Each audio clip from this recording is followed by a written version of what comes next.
Hello everybody, good evening and welcome to the United Stands. I'm Mark Goldbridge and this is your latest Manchester United news as a new terrifying plan comes out from reports suggesting that Dan Ashworth wants a yes man in charge of Manchester United. Also, United, despite a very slow start to this summer transfer window, are maintaining that they're confident they can deliver on a major summer transfer window of activity. Is that possible? We'll divulge that as well. Also, want to talk about what's happening with Michael Olise. There has been some rumours today that he has agreed personal terms with Chelsea, and with a release clause already in place, it won't be long before they complete a deal with Crystal Palace. Is that true? Is there any chance Man United can get back in? Remember, what has been established by all outlets, including ourselves and others, is that Ineos prioritised Michael Olise as a signing they wanted to bring in. If he signs for Chelsea, they've missed out. They can pretend, but they've missed out. We'll talk about that, of course. But let's hit the news straight away, because this is what's been reported by Rob Dawson in the ESPN this evening. Incoming sporting director Dan Ashworth wants a yes manager rather than someone to challenge the recruitment department over the makeup of the squad. Also goes on to say that Manchester United have made contact with Pochettino, Thomas Frank and Roberto De Zerbi. Look, I think that there is a lot to get into and assess in relation to that. I personally have said this for a while, that it looks like they want a yes man, a puppet, as what I would call it, a puppet on a string that they can tell what to do and run the club by committee. I'm fundamentally against this. I know there are people out there that think this is the way to run football clubs in 2024. I don't think those people actually understand what's going on at Arsenal and Man City. They come out with nonsense like Pep Guardiola doesn't have any control of transfers, or Mikel Arteta doesn't have any control of transfers, when they do. There is a committee, but Pep Guardiola is a massive part of that, as is Mikel Arteta. And also, the makeup of Man City is that Man City actually bought a guy in who'd worked with Pep before Pep even got there. So Pep Guardiola's no puppet, and neither is Mikel Arteta, and neither was Jurgen Klopp. So name me a club in the Premier League that successfully wins Premier League titles that's been run by committee. We're not Nice, we're not Brighton, and we're not the England national team. And I worry about this. Now, what I will say is it's only a story from a journalist, but it is one that I personally, I think some of you have feared for some time, that when you've got Barada and you've got Ashworth and you've got Blanc and you've got Brailsford and you've got Wilcox, you are over-egging the pudding straight away. And then you've got to add a manager into that. It is, it's too much of a committee in my opinion. And it's never worked at Manchester United as well. So I worry about that but you know what? There will be examples. Brighton have done relatively well with a club that's run by committee. De Zerbi didn't have a lot to say with sales or purchases there. Maybe that's why we're looking at him. Real Madrid, to a certain extent, is a little bit run by a committee. But then again, still, Mourinho was saying the other day, you still have a say. Ancelotti still has a say. So this whole Dan Ashworth wants to bring a yes man in, who has very little power. We as football fans are going to suffer here. Or the alternative is we're going to see a very different Manchester United. Because what a yes man is a guy who sits in a press. Now, look, we're a club, and there are other clubs. Liverpool was the same. Arsenal was the same as well. When there's a manager press conference, most other clubs don't care. When there's a manager press conference each week at Manchester United, it's an event. Well, that will become less of an event when a manager is a puppet, because they'll be asked about transfers and they'll go, it's nothing to do with me. They'll be asked about whether a player is going and they'll say, it's nothing to do with me. And press conferences will become even more boring. But that's not my main point here. My point is, and I was sent an interview today from Dan Ashworth when he left England to go to Brighton. And I just say this, I'll come back to Ashworth in a minute. But the more I read and the more I research about Dan Ashworth, the more I will say he has got a lot to prove when he comes to Manchester United. Because doing a job with England and Brighton and Newcastle to a certain extent, it's Manchester United, mate. And if you're coming in with your ideas from Brighton, England and Newcastle, you're going to fail. Because we're Manchester United. What you did at Brighton and what you did at England doesn't matter. We're Manchester United. Learn about who we are, before you start trying to turn us into Brighton or England. Because if you don't, you'll get chewed up and spat out like everyone else that comes into this club and thinks they're going to reinvent the wheel, because our club has a history, has an identity, and you need to come in and play to those rules. I think that's really important, because that feeds into my big concern about yes men. If Manchester United are looking to bring a yes man into Manchester United, then tell me, please, what are we to become as a football club? And since when was Sir Jim Radcliffe a lifelong fan of Manchester United? Because Sir Jim Radcliffe would be old enough to probably have a very good knowledge of who Sir Matt Busby was. He'd certainly be old enough to remember who Sir Alex Ferguson is. Two managers, did they strike you as yes men, Sir Jim? Did those architects of these football clubs' two best dynasties be yes men? No, they built the football club from the top to the bottom, and they are the most successful managers in our history. So what prat thinks Manchester United needs to be run by committee with a puppet on a fucking string? Who's come up with this wonderful idea? And on top of that, all right, people might say Sir Alex Ferguson took over in 86, Mark. The Busby Babes were in the late 50s. We won the European Cup in 68. It's a long time ago. It is. You're right. It's 2024. But guess what? Arsene Wenger, Jurgen Klopp, Jose Mourinho, Pep Guardiola, Sir Alex Ferguson. The 5 best, without a doubt, managers in Premier League history, which has run between the early 90s and 2024. Which one of those great managers of all time in the Premier League have been run by committee? And which one of those were quiet little mice that sat in the corner and did as they're told? None of them. Absolutely none of them. Premier League success is fundamentally based on a character who can run the court of the media, the club, and the fans. And we want to bring in a bloody yes man. On what authority? On what evidence is a yes man going to take Manchester United back to the top of English football? There's never been a bloody yes man who's took any club to the top of English football. It's incredible. It's absolutely incredible to me that we've come up with an idea that works at fucking Brighton and England. We're Manchester United. We need a personality. We need somebody with a set of balls. We need somebody who will challenge the system, challenge the media, challenge the dressing room, challenge the club. How many times did Arsene Wenger or Sir Alex Ferguson or Jurgen Klopp challenge the board on behalf of the fans? We are creating a dictatorship if we have a yes man, because a yes man has no power. And how can a yes man have a relationship with the football fans when he's a yes man to the board that we might not like? Has anybody figured this out yet? In an idealistic world, a yes man to a board that wins Premier League titles, we're all happy and clappy. But what if the board doesn't deliver and the manager's a yes man to that? He's completely and utterly lost. He loses the fans because he's not relatable, and he loses the board because he's not delivering. It's a recipe for disaster, an absolute recipe for disaster. And I don't, for 1 minute, understand why they're looking to do this based on zero experience. Barada worked at Man City. Man City's not Manchester United. Jason Wilcox worked at Man City and Southampton. That's not Manchester United. Barada, I've spoken about. Blanc worked at PSG, not Manchester United. And Sir Jim Radcliffe and Sir David Brailsford ran Nice and cycling companies, not Manchester United. Who on that board understands what Manchester United's all about? Because if I'm coming into that club and I need to get a new manager, I'm looking for a Pep Guardiola. I'm looking for a Jurgen Klopp. I'm looking for a Carlo Ancelotti. I am not looking for a Southgate or a De Zerbi or a Thomas Frank who I can stick in post and control on strings. It is a concern. Or isn't it? Let me know. But I think it is a concern that we are looking for a yes man, because I said this about Jurgen Klopp when he left. This was a guy from Germany who understood, researched and, encapsulated and ingrained himself in the Liverpool Football Club fan base, understanding the politics, the history, the media, everything. And so did Sir Alex Ferguson as well when he came down from Scotland. This is really important to fan bases like Manchester United and Liverpool. We need somebody that is part of what we are.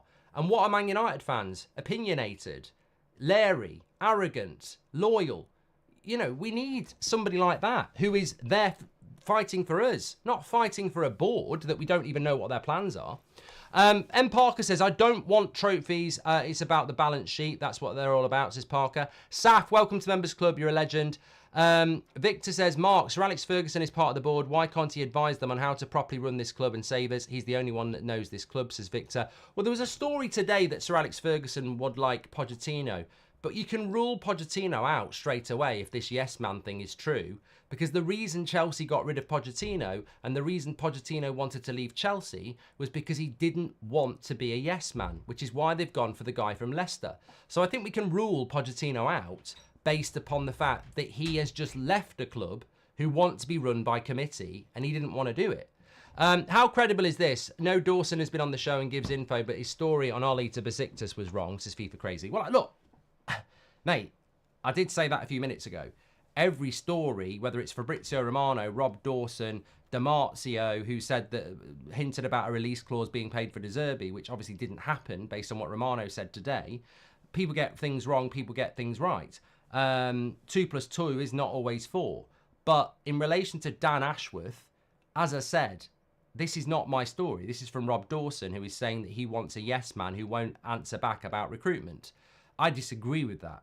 I think when you look at what Pep does and Arteta does, they have a team around them who do a lot of work on recruitment, but the manager has a say in the committee and isn't instantly ignored. So I don't like the idea that Ashworth wants to create his own board where a manager doesn't have a say, for numerous reasons, really.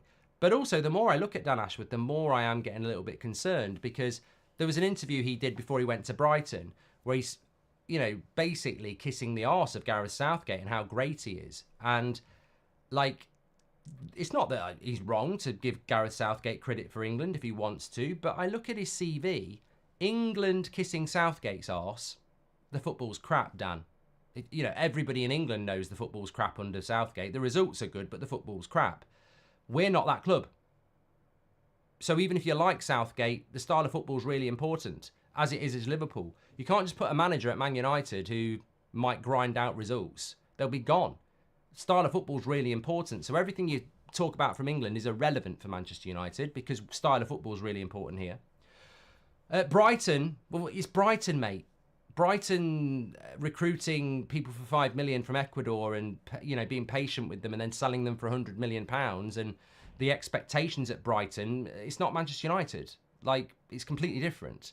So, you know, Ashworth saying he wants this to happen at Man United, the big concern I have with Ashworth, Ineos and everybody else is, do they understand what Manchester United is? Because, yeah, I put my hands up, we've been crap for 10 years.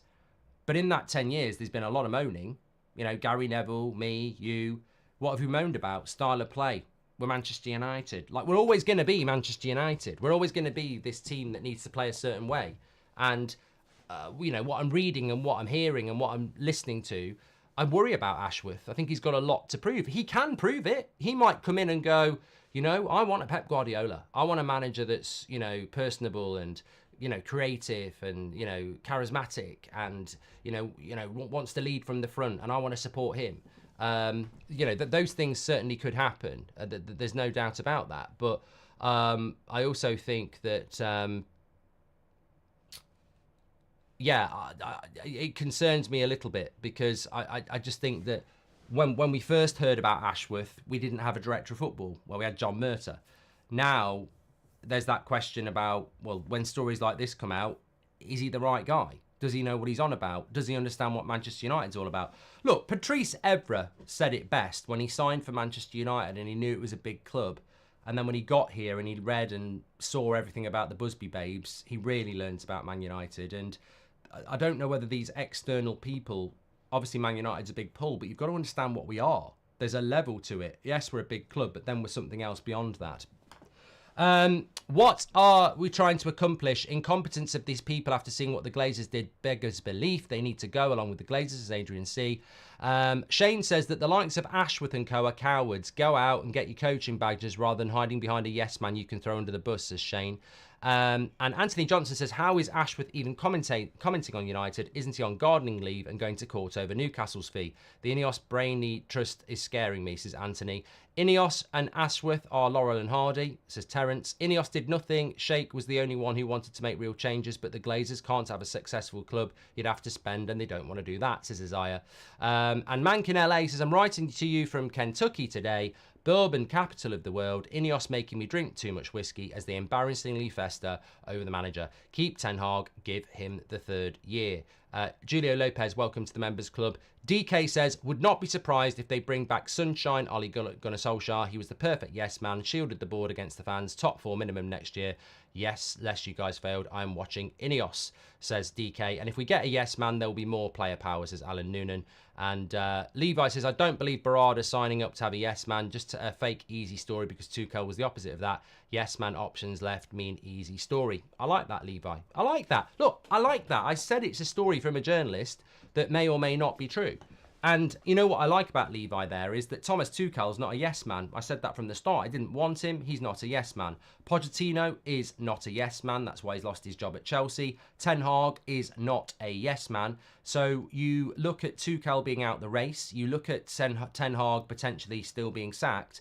They're not yes men. And then you look who's left in the race, Southgate, De Zerbi, and potentially Thomas Frank. And then you look at Dan Ashworth, who's the director of football, who worked at Brighton, De Zerbi, although De Zerbi wasn't there, and England, Southgate, and likes him. So yes, a story could be made up around that. You're absolutely spot on, Levi. But whether it's a story or not, what are we, a community?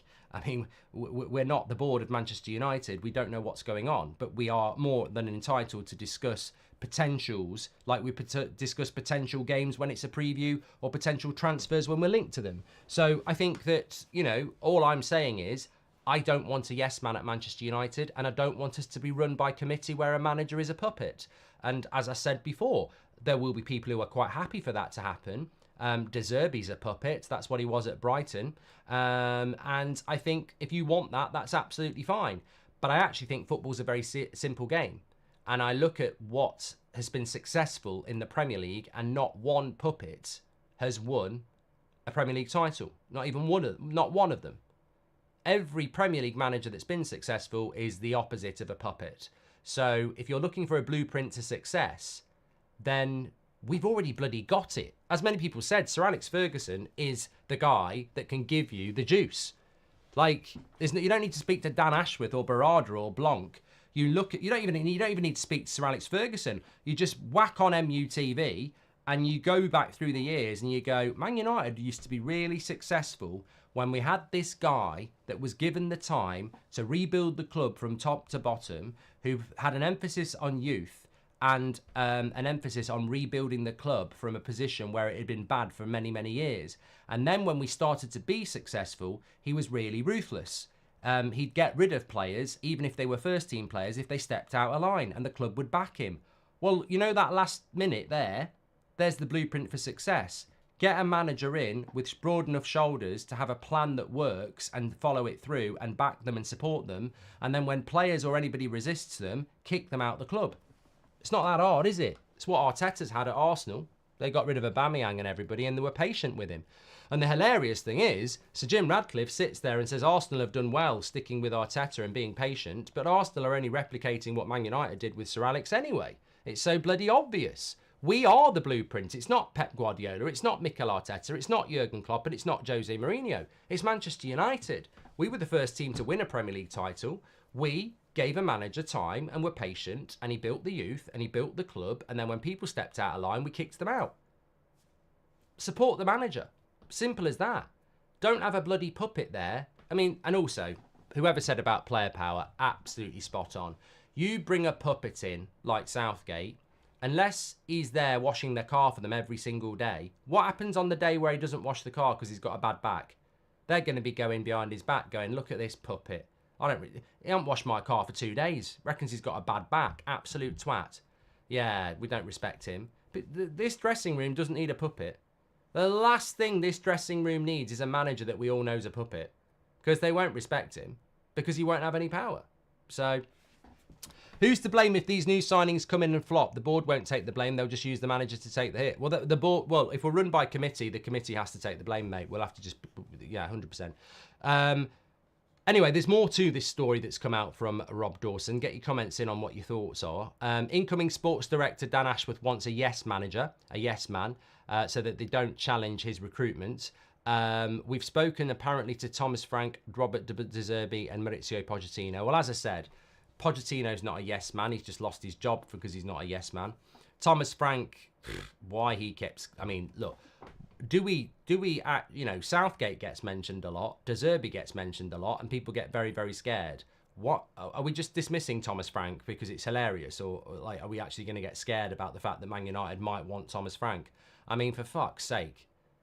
I mean, do you genuinely think if Aston Villa or Spurs sacked Ange or Emery, they'd be looking at Thomas Frank? I'm not even going to mention Liverpool or Arsenal or Man City. I mean...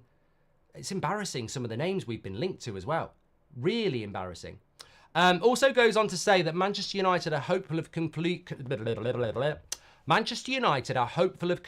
their end-of-season review this week, although club sources insist there is no set time frame for the manager process.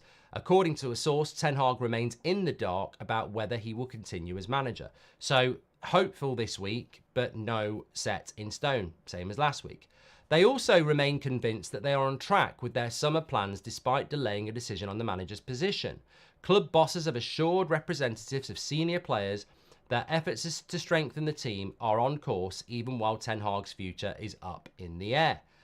Work on incomings and outgoings is being done by Technical Director Jason Wilcox, Director of Football Negotiations Matt Hargreaves and Chief Scout Steve Brown. However, approaches to representatives of a number of current players to inquire about the status of the review, Ten Hag's position and progress in the transfer market. A representative, one of Man United players, has told ESPN that a decision will not be made on his future until it's known who the manager will be next season.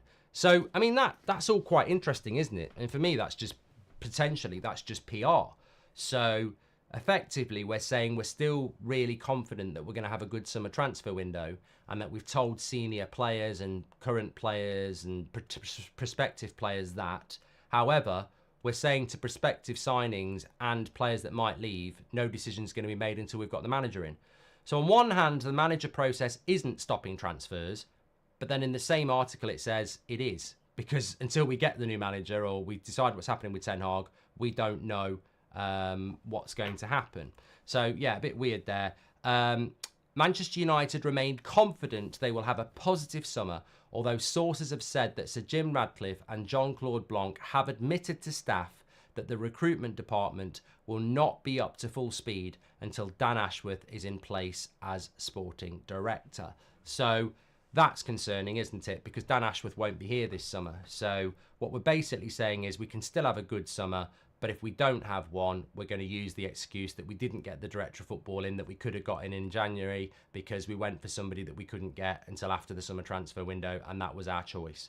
Yeah, it's a bit messy. And also, I think there are people out there as well that talk about, quite rightly, it's an opinion, there are people out there saying, I don't know why Ineos are getting any bad coverage. At the end of the day, they're taking their time to make their decisions. They're keeping it in-house. They're not leaking stuff out, and they're making the right decision. They're just taking their time to make the right decision, and they, we've got to respect them and we've got to give them time. Well, maybe you will be right on that, but the educated answer is, what do we know about Ineos so far? Announced on Christmas Eve, in place in February, announced Director of Football in January, still not here in June.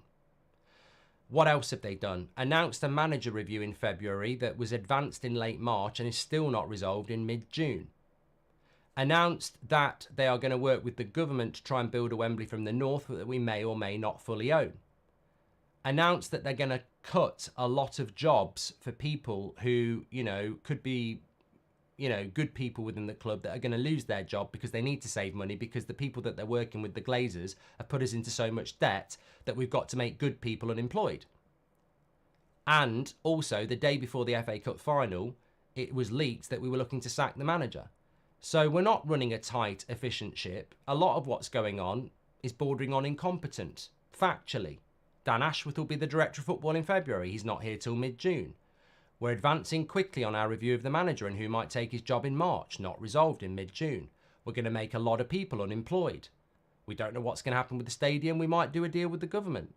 Like, look, that's not me speculating. Those stories are all out there. So I think the vast majority of people that I read about, that I watch, that I see in the media and listen to, we might not all agree, but the vast majority are just not buying it at the moment. They're not finding a positive in the way that Ineos have handled this situation.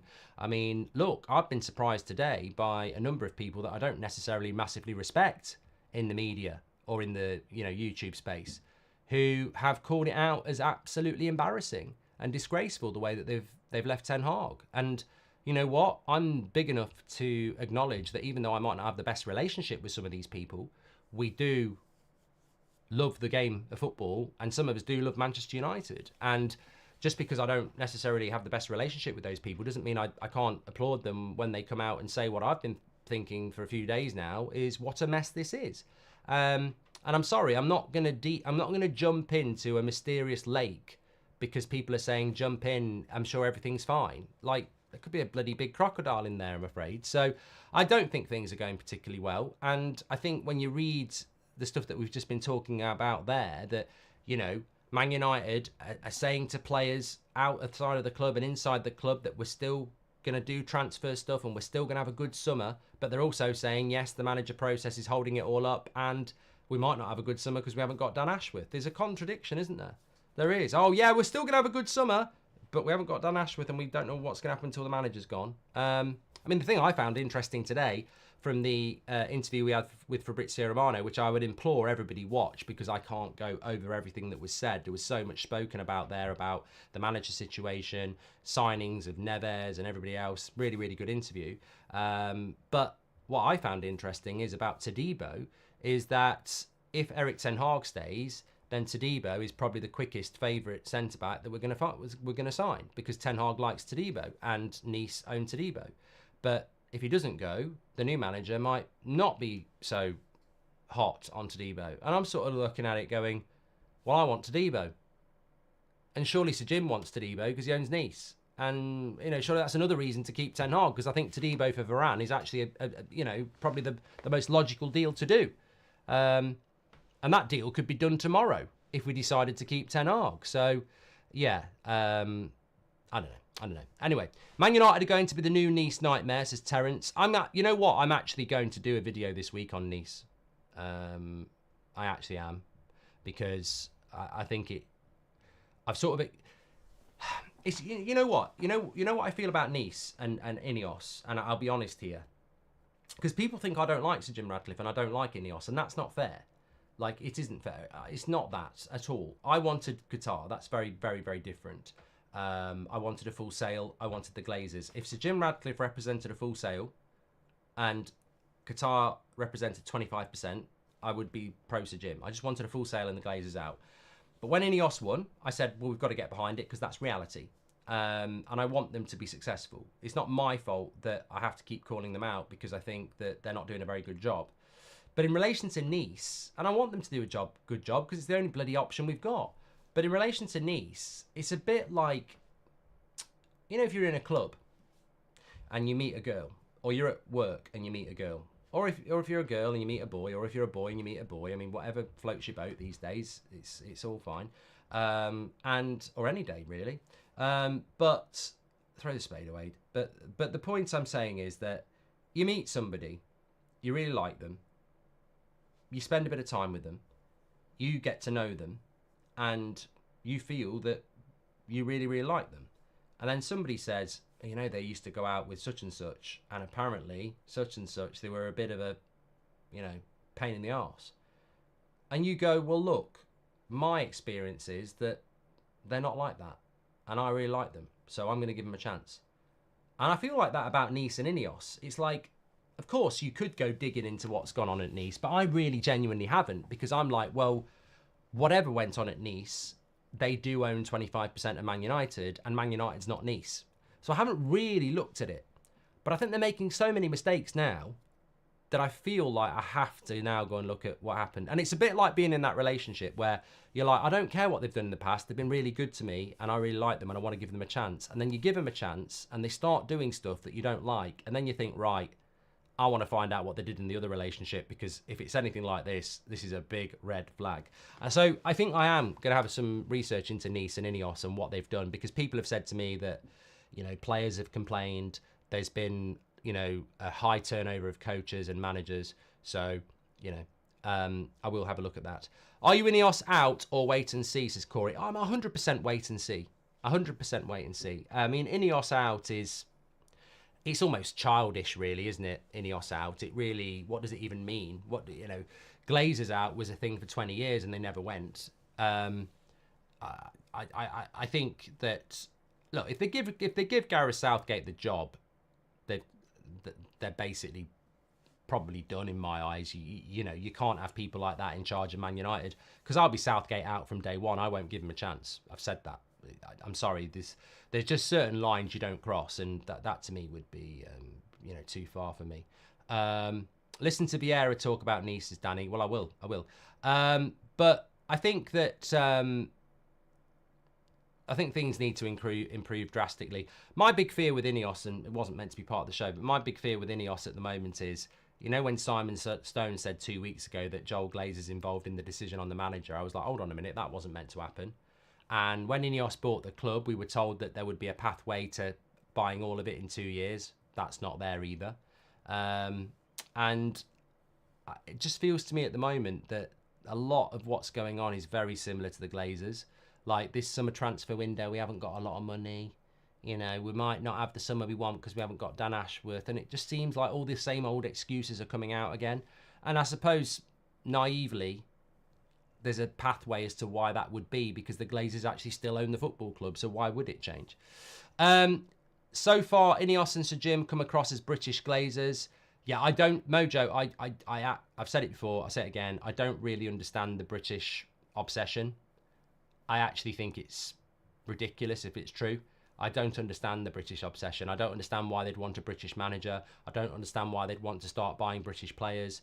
I mean, if anything, in 2024, it's a very dangerous attitude to have. We live in a diverse society. We live in a diverse world.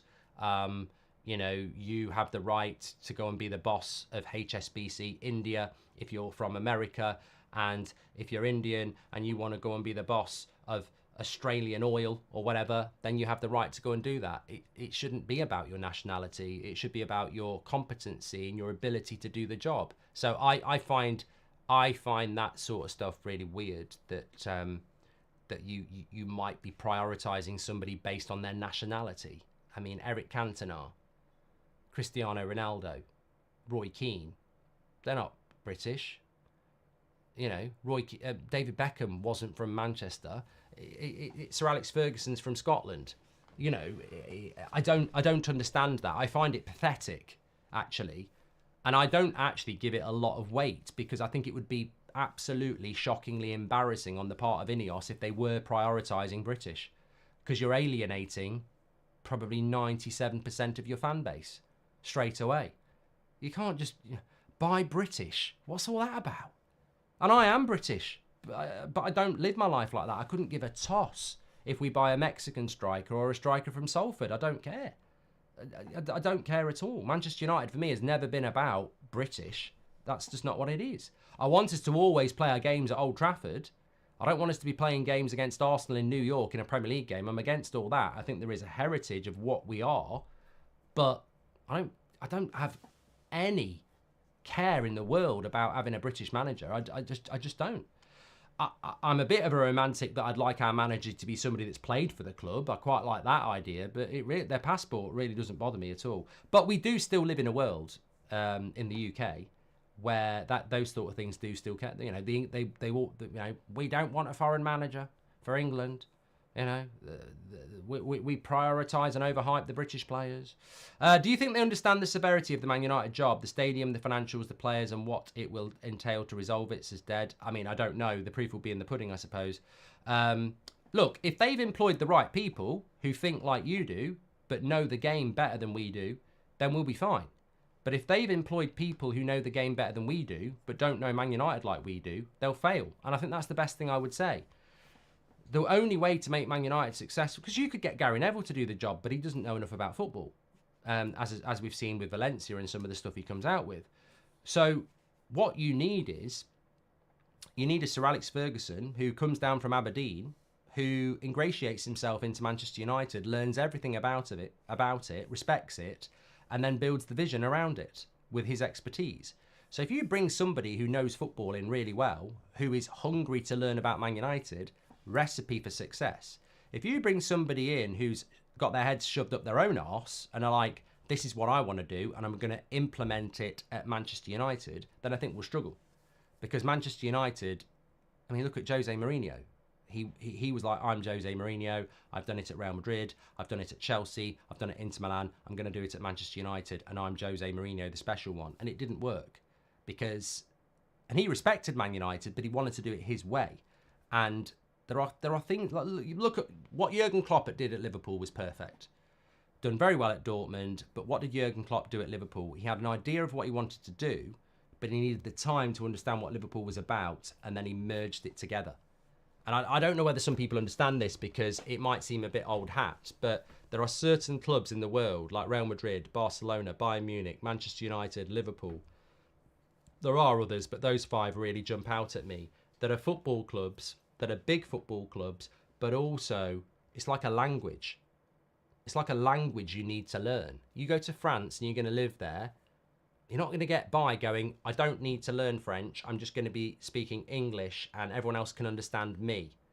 And that's how it's going to be. You know, if you're going to go and live in France, learn French. And if you're going to come to Manchester United, then don't come in and go, I'm really good at what I do. I'm not learning your language. I'm just going to do what I do and we're going to be really good. You've got to come into Manchester United. You've got to learn the language. You've got to learn what we're all about and then you fuse it together. And that's why I worry about a yes-man manager. That's why I worry about these external experts, best-in-class committee, because those people need to come in and learn what Man United's all about. Otherwise, they will fail because they will never, ever understand what we're about. And we as fans understand it, and you will come across as cold and distant if you don't ingratiate yourself with us. And Sir Alex Ferguson did that really, really well.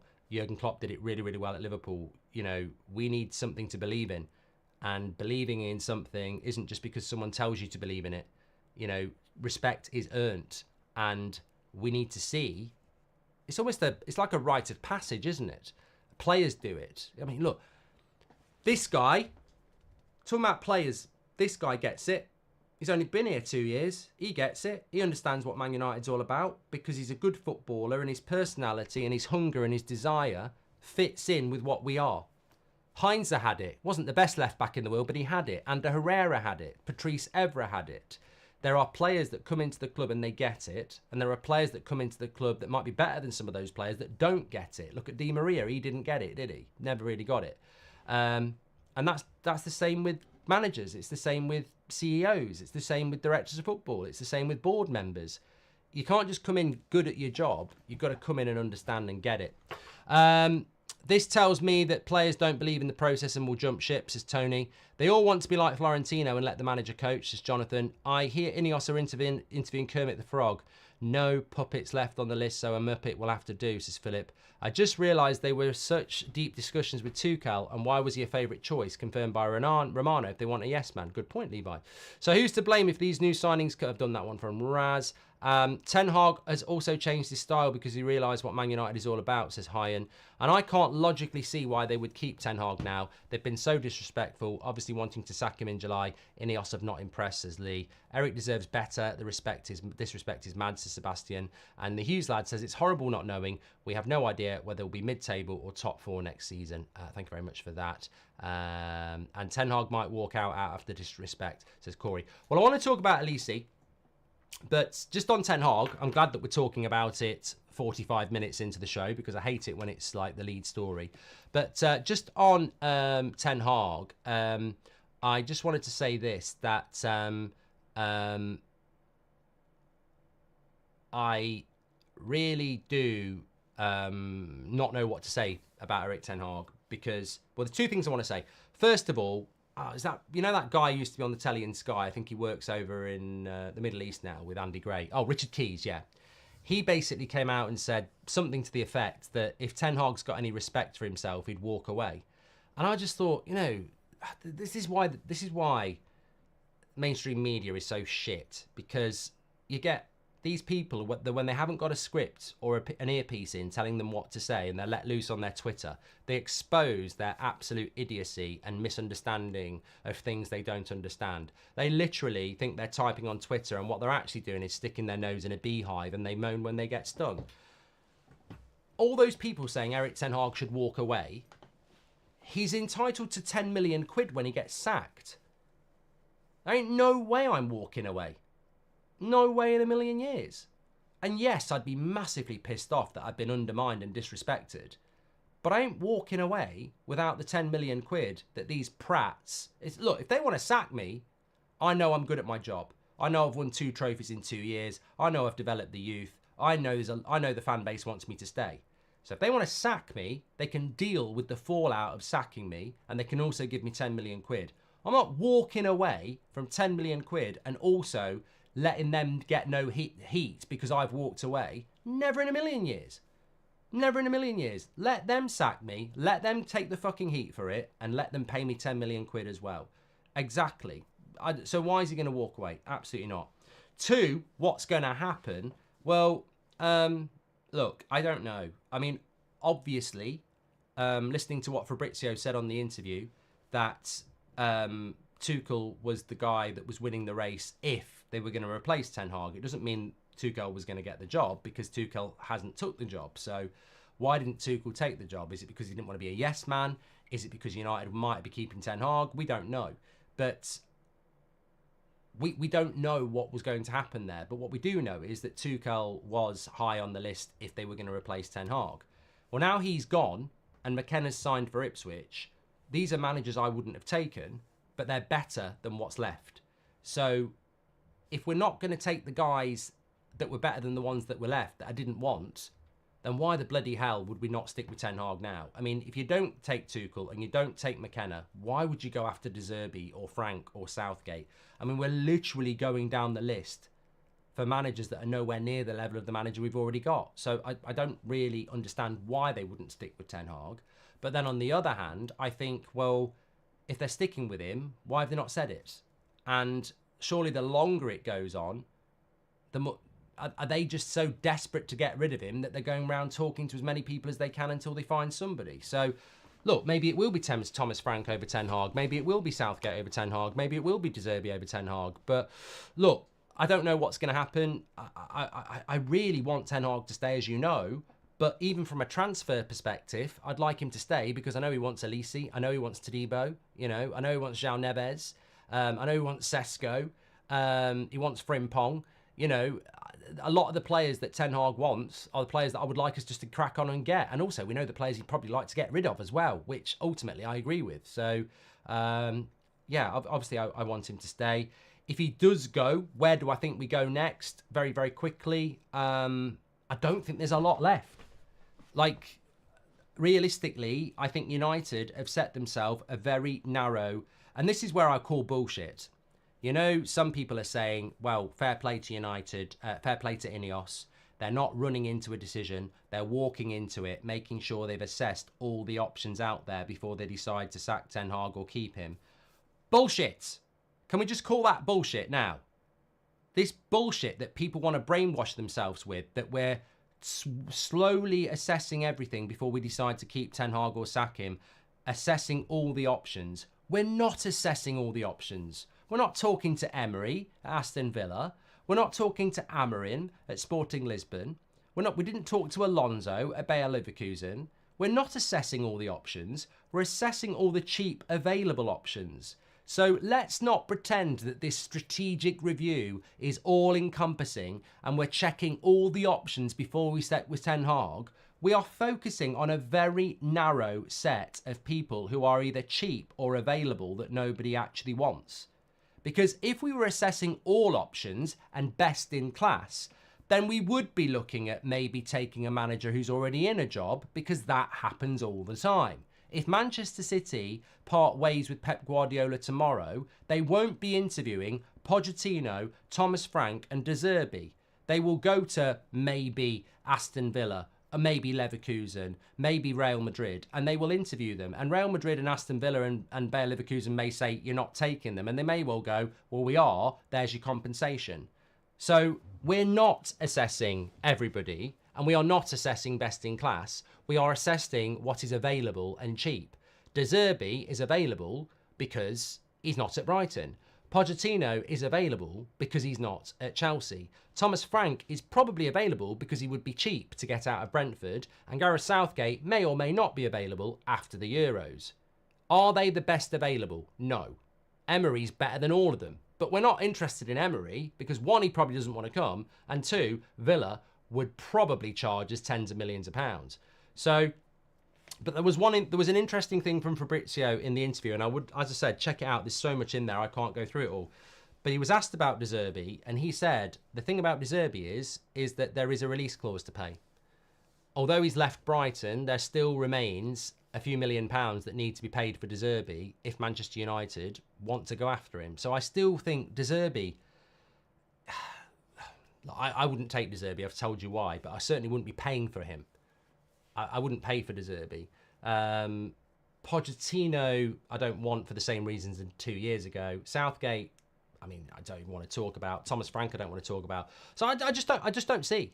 I just don't see where we go now, other than sticking with what we've got. But that, by no means, does that guarantee that we are going to stick with what we've got. I just don't see what we would do.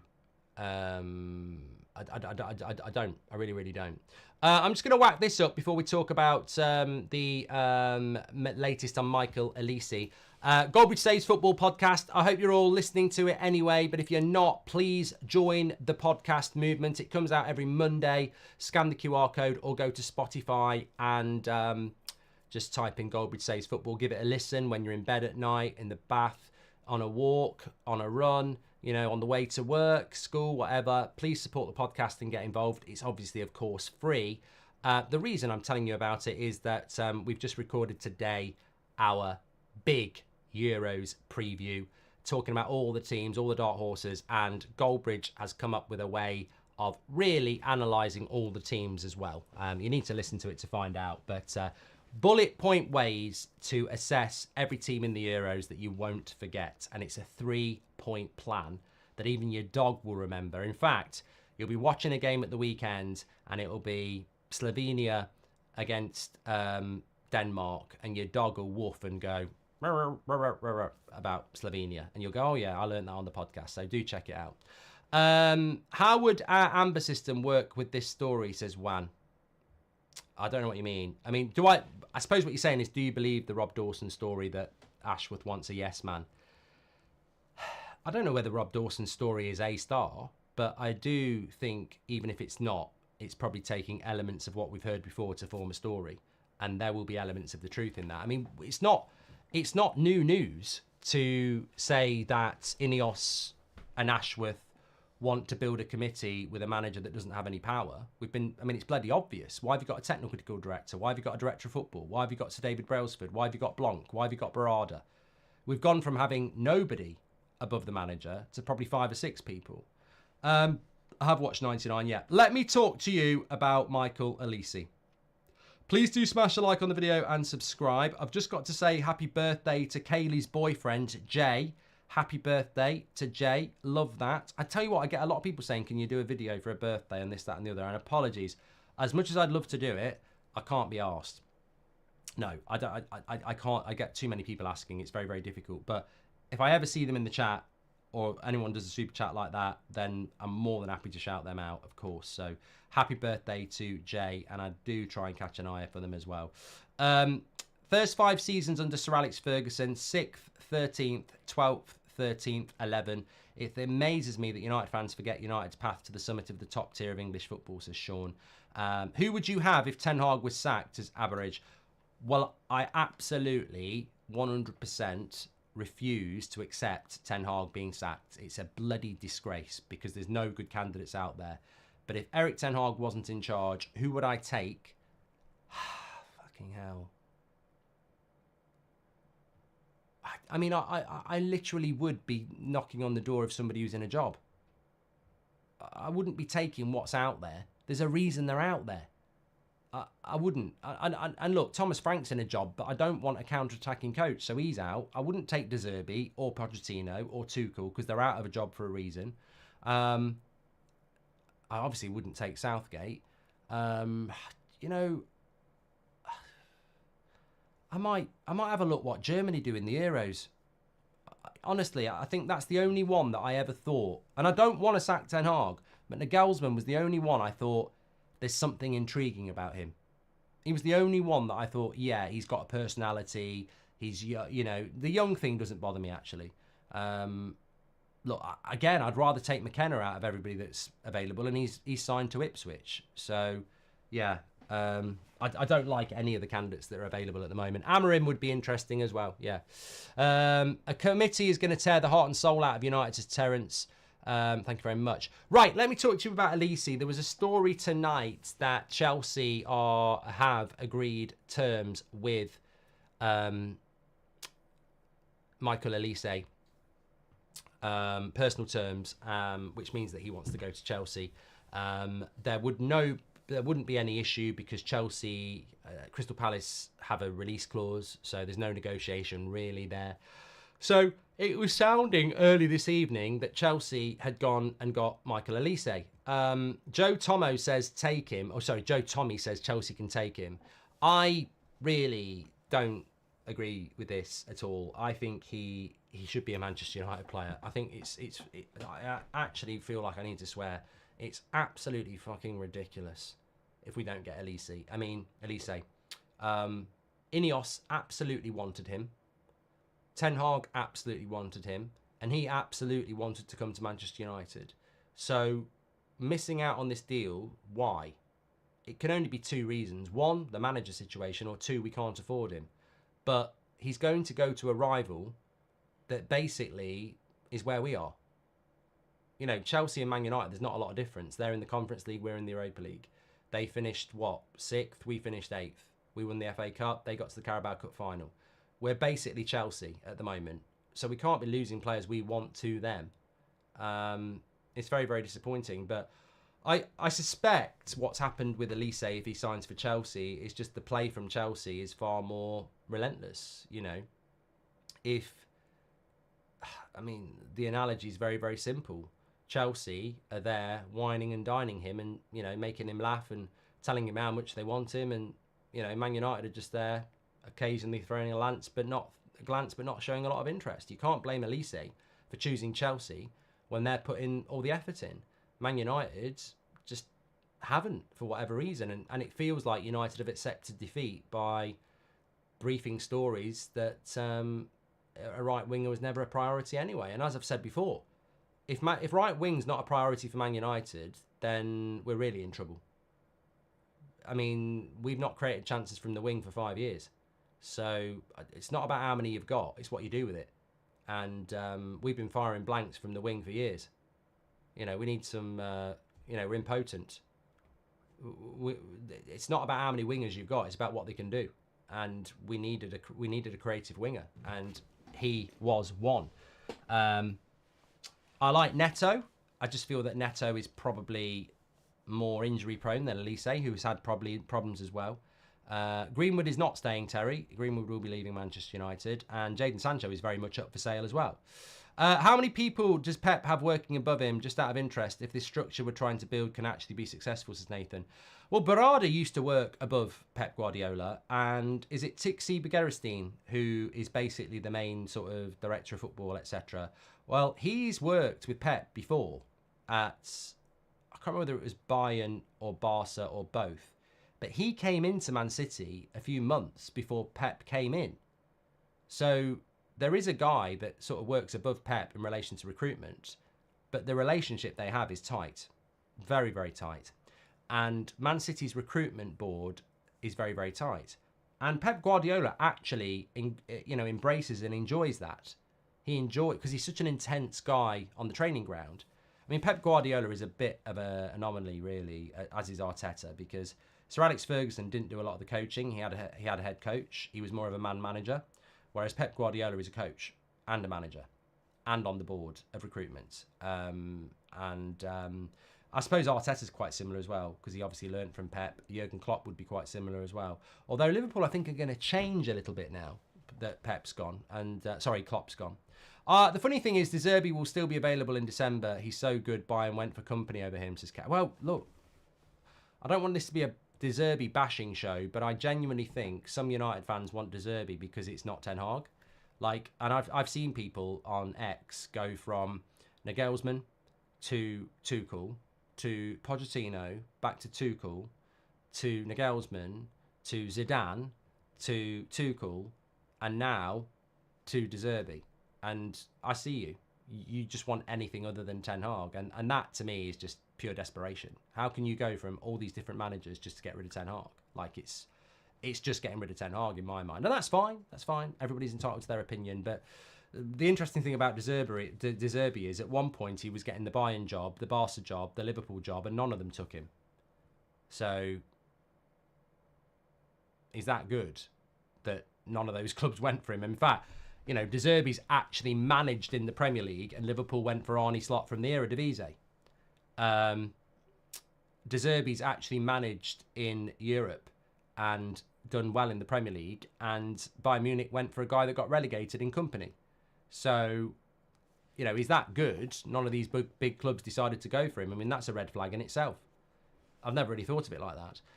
Ineos are looking like a whole bunch of prats during this process, and it's affecting transfers like Olise. So Jim will get booed on the tour, says Alonso.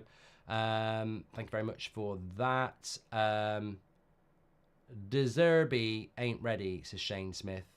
Times article about Poch, says Dave. Let me have a quick look.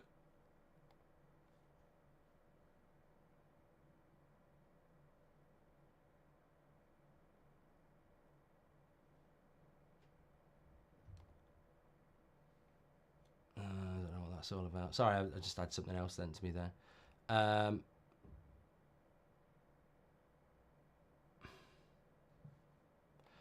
Thomas Frank is all that's left from a 4-man shortlist of a few weeks ago. This is from the Times, and it's I don't know who it's written by. Sorry, it's a paid article, which is a pain in the arse.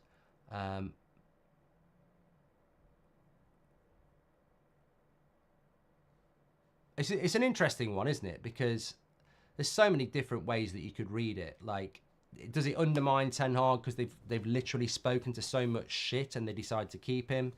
If they sack Ten Hag, then look, there's two scenarios again, isn't there? Is Ten Hag keepable now based on the fact that we've spoken to so much shit and then they decide to keep him? On the other hand, if they sack him, they inevitably end up with real shit. So it is a mess, whichever way you look at it, because if you keep Ten Hag, it could be perceived that you're desperate because you just couldn't get what you wanted. And then if you sack Ten Hag, then you could end up with right shit. So, yeah, it's mad. I've got it now. It's on the United Stand Twitter, thanks to Matt. Manchester United have cooled their interest in Pochettino. Well, he's not a yes man, is he? So that might be something to do with that, I suppose.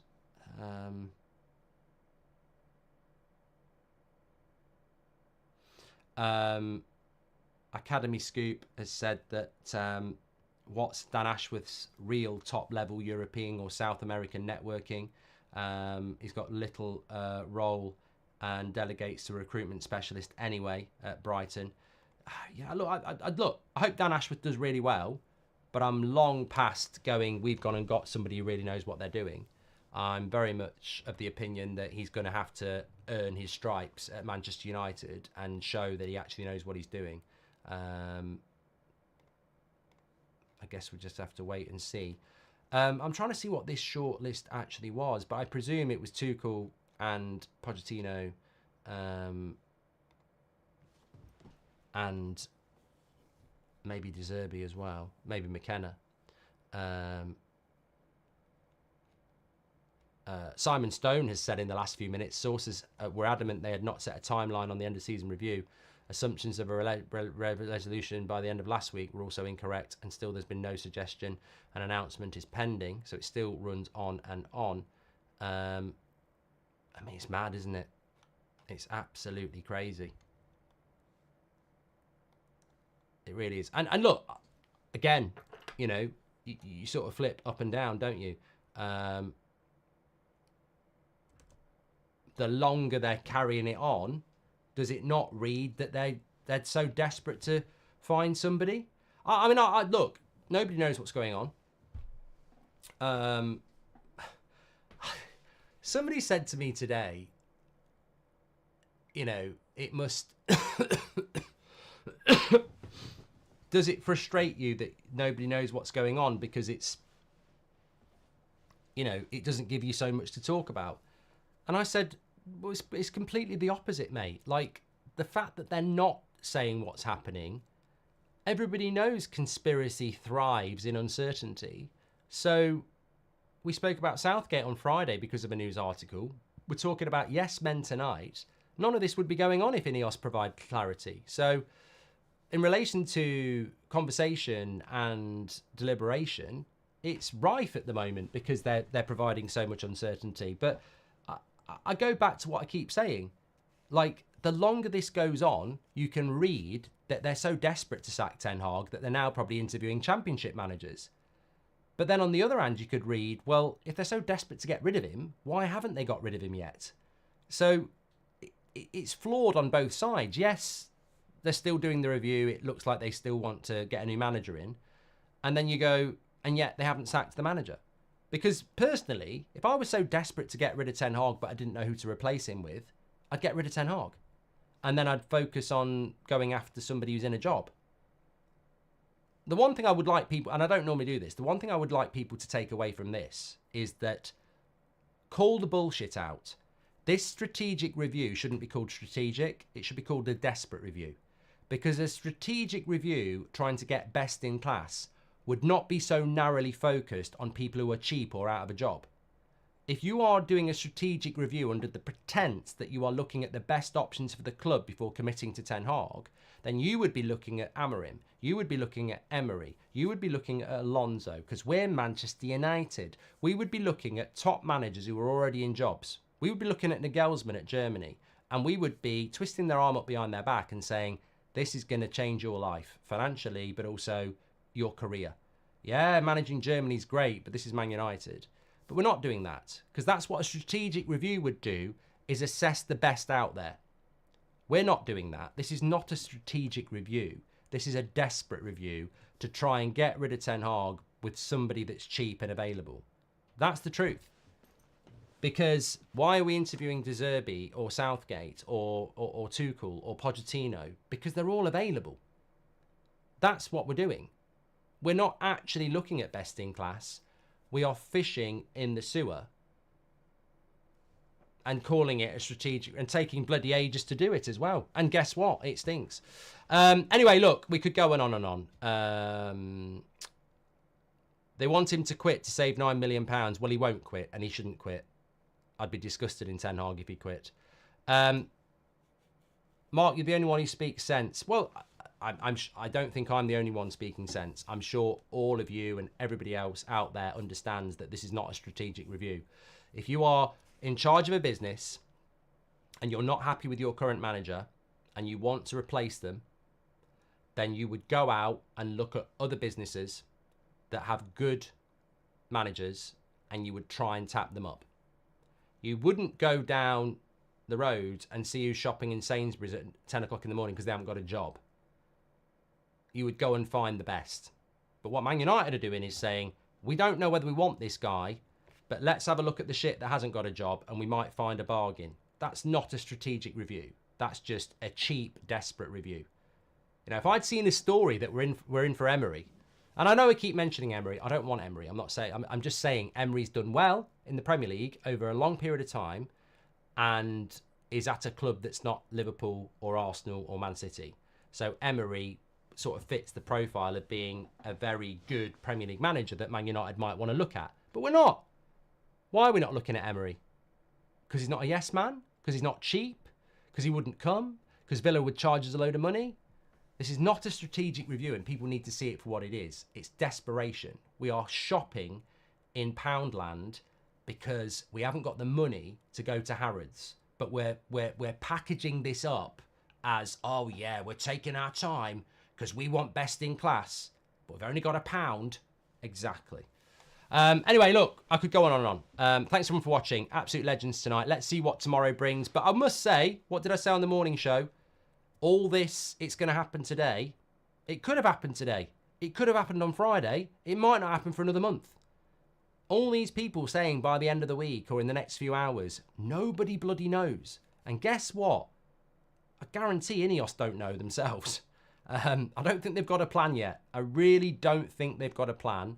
I don't think this is a kept concrete secret. Loads of stuff's leaked out. And, you know, to those prats who say Ineos aren't letting anything slip, literally yesterday we've heard that Sir Jim had a meeting with fucking Tuchel.